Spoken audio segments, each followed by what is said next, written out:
When you type best earphones under 500, अगर आपने इस पे बनाया, तो इस पे बनाने के बाद फॉर पबजी लिखा, तो जब आपका एसईओ अच्छा स्ट्रांग होता जाएगा होता जाएगा होता जाएगा, नहीं किया उन्होंने, उन्होंने नाम देखो क्या रखा है, तो इसका ये रखा है उन्होंने बेस्ट ईयरफोन्स ही नाम रख दिया उन्होंने खुद का। अभी एक मजा दिखाता हूँ इसने कितने बार बेस्ट ईयरफोन यूज किया होगा। ये देखो, अराउंड उसने 10 बार उसने ईयरफोन्स यूज किए, 10 बार, टोटल 10 बार यूज किया उसने अलग अलग जगहों पे। यहाँ तक कि अभी दोनों को अलग अलग सेपरेट आउट किया, अगर मैंने दोनों को सेपरेट आउट किया, अगर उसने बेस्ट लिखा है, बेस्ट कितने बार यूज किया देखो, 57 मैचेस है, 57, लिटरली 57 उसके मैचेस है, उसने 57 बार बेस्ट यूज किए।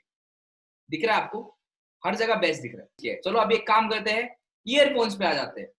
ईयरफोन्स कितने बार यूज किया होगा उसने, ईयरफोन्स, ईयरफोन उसने 57 बार यूज किए, वही सेम, जितना 57 उसको यूज किया उतना ही उसने इसको भी यूज किया। चलो अभी एक काम करते हैं, ईयर के ऊपर कितने बार यूज किया देखो, अभी उसने धीरे धीरे कम करते गया, देखो कीवर्ड को ब्रेक करते गया वो।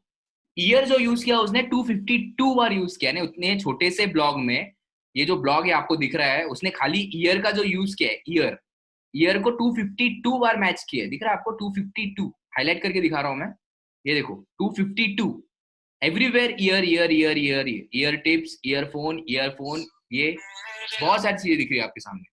यस,